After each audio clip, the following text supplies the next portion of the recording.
Soil is an living entity. இதுக்கான அர்த்தம் என்னன்னு கேட்டிங்கன்னா, 1 கிராம் மண்ணில் கோடிக்கணக்கான நுண்ணுயிர்கள் இருக்கான், மைக்ரோ ஆர்கானிசம் இருக்கான். இந்த மைக்ரோ ஆர்கானிசம் நுண்ணுயிர்கள் நம்ம செடிகளுக்கும் அதுக்கப்புறம் நம்மளுக்கும் ஒரு மிகப்பெரிய நன்மையை செஞ்சுக்கிட்டு இருக்கு. நம்ம ஃபார்மர்ஸ்க்கெலாம் பார்த்தீங்கன்னா இந்த யூரியா, டிஏபி, அப்புறம் எஸ்எஸ்பி இது மாதிரி செயற்கையாக செஞ்ச உரங்களோட அந்த விழிப்புணர்வு நிறைய இருக்குது. ஆனால் பயோஃபெர்டிலைசர்ஸ் நுண்ணுயிர்களை பற்றிய அந்த விழிப்புணர்வு ரொம்ப கம்மி தான். அதை பற்றி நம்ம ஃபார்மர்ஸ்க்கு நிறைய தெரியல. ஸோ இந்த வீடியோவில் நம்ம என்ன பார்க்க போகிறோம்னா, பயோஃபெர்டிலைசர்னால் என்ன, அதோட வகைகளை பற்றி பார்க்க போகிறோம். அதுக்கடுத்து அதோட ப்ரைஸ்லாம் எப்படி இருக்குது அப்படின்றத பற்றி பார்க்க போகிறோம். அதுக்கடுத்து அதை எப்படி நம்ம செடிகளுக்கு கொடுக்கணும் அப்படின்றத பற்றியும் பார்க்க போகிறோம். சரி, வெல்கம் டு மை ஷோ. போகிறோம், எதுக்கு போடுறோம்?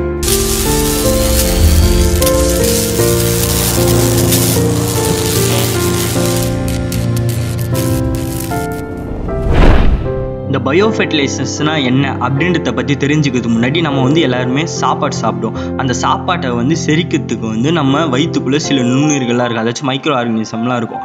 அது இருந்தால் தான் நம்மளோட உணவை டைஜஸ்டே பண்ண முடியும். அதே மாதிரி தான் செடிகளுக்கும் நம்ம என்னதான் யூரியா, டிஏபி அப்படின்னு நிறைய ஃபெர்டிலைசர்ஸ் அதாச்சும் செயற்கையாக செய்யப்பட்ட உரங்களை கொடுத்தாலும் அதை எடுத்துகிட்டு போய் செடிகளுக்கு சேர்க்கறதுக்கு இந்த மைக்ரோ ஆர்கானிசம் தேவைப்படுது. ஸோ அந்த மைக்ரோ ஆர்கானிசமை நம்ம செடிகளுக்கு கொடுக்கறதுக்கு பயன்படுத்துகிற ஒரு விஷயம் தான் இந்த பயோஃபெர்டிலைசர்ஸ். இந்த பயோஃபெர்டிலைசர்ஸை பொறுத்த வரைக்கும் பார்த்தீங்கன்னா அதில் 2 டைப்ஸ் இருக்குது. ஒன்று கேரியர் பேஸ்ட்னு சொல்லுவாங்க, இன்னொன்று லிக்விட் ஃபார்முலேஷன் சொல்லுவாங்க. கேரியர் பேஸ்டு பயோஃபெர்டிலைசர் எதில் செய்கிறாங்கன்னு பார்த்தீங்கன்னா லிக்னைட், அதாச்சும் நிலக்கரி. அதில் இந்த மைக்ரோ ஆர்கானிசமை வளர வச்சு அதை செடிகளுக்கு கொடுப்பாங்க. இன்னொன்று லிக்விட் ஃபார்முலேஷன். இந்த மைக்ரோ ஆர்கானிசம் இந்த நுண்ணுயிர்களை லிக்விடாக கன்வெர்ட் பண்ணி லிக்விட் ஃபார்முலேஷனில் மாற்றி அதை செடிகளுக்கு கொடுப்பாங்க. பயோஃபெர்டிலைசர்ஸோட டைப்ஸை பற்றி தெரிஞ்சுக்கிறதுக்கு முன்னாடி நீங்கள் என்பிகே இதை பற்றி தெரிஞ்சுக்கணும். என்பிகேனா என்னன்னு பார்த்தீங்கன்னா நைட்ரோஜன், பாஸ்பரஸ் அண்ட் பொட்டாசியம். இதை தமிழில் தழை சத்து, மணி சத்து, தாம்பல் சத்து அப்படின்னு சொல்லுவாங்க. என்பிகே இதில் நைட்ரோஜன் இருந்தால் தான், தழை சத்து இருந்தால் தான். நீங்கள் யூரியா போடுறீங்களே அதில் தழை சத்து தான் இருக்கும். அந்த யூரியா நைட்ரோஜனை செடிக்கு கொடுக்குது. அப்படி கொடுக்கும்போது தான் செடி நல்லா பச்சை பசேல்னு வளருது. அதனால தான் அதை தழை சத்துன்னு சொல்லுவாங்க. ரெண்டாவதாக மணிச்சத்து, பாஸ்பரஸ். இது கொடுக்கறதுனால தான் பூலாம் நல்லா வளரும். பூ நல்லா பூக்கும். அதுக்கப்புறம் காயும் நல்லா காய்க்கும். பூ பூக்கிறதுக்கும் காய் காய்க்கிறதுக்கும் இந்த பாஸ்பரஸ் ஹெல்ப் பண்ணுது. அதனால தான் அதை மணிச்சத்துன்னு சொல்கிறாங்க. லாஸ்ட்டாக பொட்டாசியம். இது இருந்தால் தான் செடி நல்லா ஸ்ட்ராங்காக ரிஜிடாக இருக்கும். ஸோ அதுக்கு தான் அதை சாம்பல் சத்துன்னு சொல்கிறாங்க. இது 3மே இருந்தால் தான் ஒரு செடி நல்லா வளரும். அதுதான் என்பிகே. இந்த என்பிகே வச்சு தான் இப்போ நம்ம இந்த பயோஃபெர்டிலைசரை வகைப்படுத்த போகிறோம். முதல்ல நம்ம பார்க்க போகிற பயோஃபெர்டிலைசர்ஸ் என்னன்னு பார்த்தீங்கன்னா ரைசோபியம்.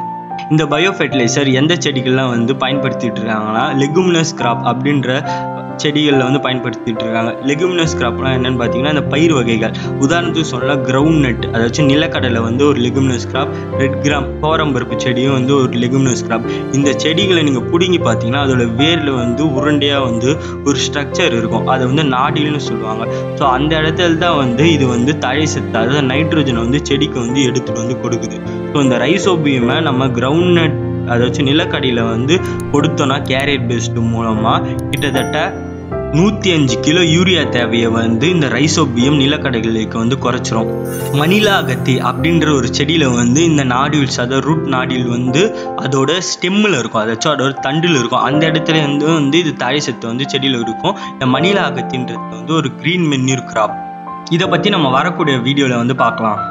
இதை தொடர்ந்து நம்ம பார்க்க போகிற பயோஃபெர்டிலைசர் அதாச்சும் உயிர் உரம் என்னன்னு பார்த்தீங்கன்னா அசட்டோபாக்டர். இது இந்த லெகுமினஸ் கிராப்னு சொல்கிறாங்களா, அதாச்சும் இந்த பயிர் வகைகள். அதை தவிர்த்து இந்த கிரவுண்ட் நட், அதுக்கடுத்து இந்த ரெட் கிராம் அது மாதிரி இருக்க பயிர்களை தவிர்த்து அரிசி, அப்புறம் பருத்தி, சோளம் இது மாதிரி செடிகளுக்கெல்லாம் இந்த அசட்டோபாக்டர் அப்படின்ற உயிர் உரத்தை பயன்படுத்திட்டு இருக்காங்க. இந்த அசட்டோபாக்டரும் செடிக்கு தழை சத்தை கொடுக்குது. இப்போ ரைசோபியம் எப்படி இந்த கிரவுண்ட் நட்டுக்கு தழை சத்து கொடுத்து யூரியாவோட தேவையை குறைக்குதோ, அதேமாரி தான் இந்த அசட்டோபாக்டரும் செடிக்கு தழை சத்து நைட்ரோஜனை கொடுத்து நம்மளோட யூரியா தேவையை குறைச்சிக்கிட்டு இருக்கு. அது கூடவே இந்த அசட்டோபாக்டர் ஒரு சில விதமான பிளான்ட் ஹார்மோன்ஸ் வெளியிடுமா. நம்ம மனிதர்கள் எப்படி நார்மலாக இருக்கும்போது நம்ம மனுஷங்களுக்கு எப்படி சில ஹார்மோன்லாம் வளர்கிறதுக்கு ஹெல்ப் பண்ணுது, அதேமாதிரி செடிகளுக்கும் ஒரு சிலமான ஹார்மோன்ஸ் தேவைப்படும். அதை இந்த அசட்டோபாக்டர் கொடுத்துக்கிட்டு இருக்கு. அது மட்டும் இல்லாமல் இது வந்து ஒரு சில நோய்கள்லேருந்தும் செடியை வந்து பாதுகாத்துட்டு இருக்கு. இதை வந்து நம்ம பார்க்க போகிற பயோஃபர்டிலைசர் என்னன்னு பார்த்தீங்கன்னா வந்து அசோஸ்பைரிலம்.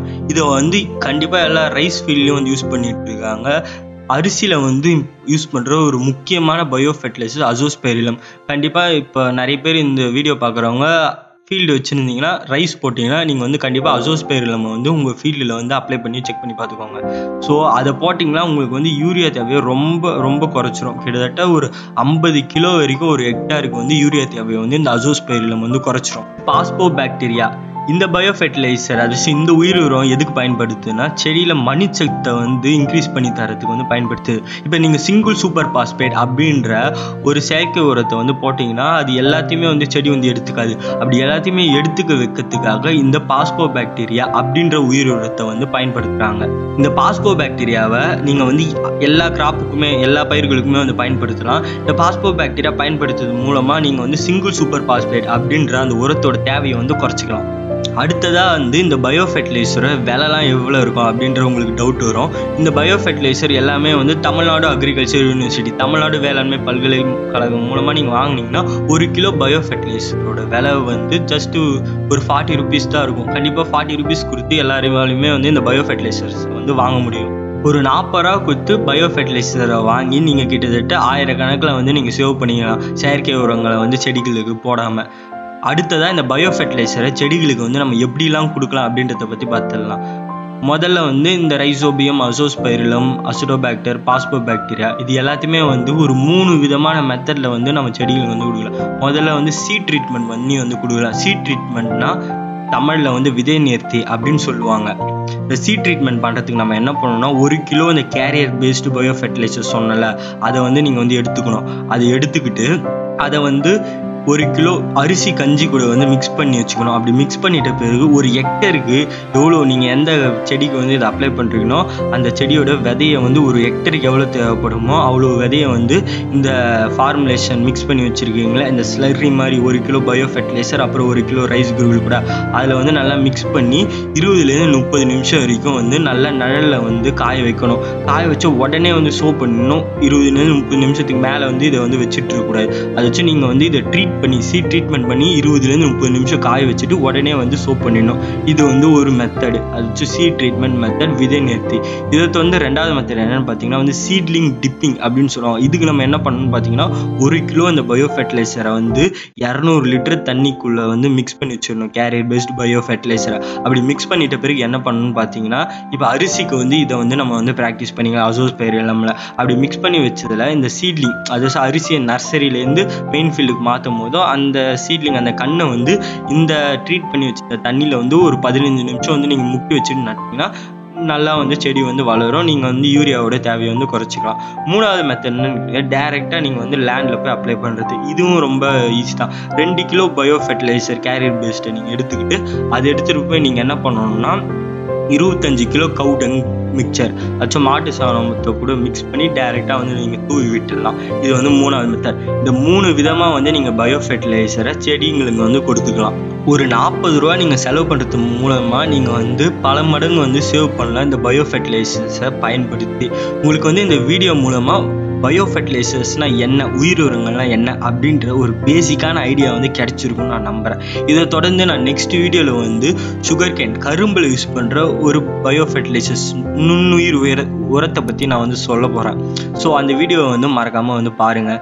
இந்த வீடியோ பிடிச்சிருந்துச்சுன்னா லைக் பண்ணுங்கள், ஷேர் பண்ணுங்கள், கமெண்ட் பண்ணுங்கள். நம்ம சேனலை சப்ஸ்கிரைப் பண்ணிவிட்டு பக்கத்தில் இருக்க பெல் ஐக்கானை மறக்காமல் ப்ரெஸ் பண்ணி வச்சுக்கோங்க. அப்போ தான் நான் வேறு ஏதாச்சும் வீடியோலாம் போட்டால் அதெல்லாம் உங்களுக்கு வந்து தெரியும். ஸோ நெக்ஸ்ட் வீடியோவில் பார்க்கலாம். அது வரைக்கும் உழுவும் உயிரும். நன்றி.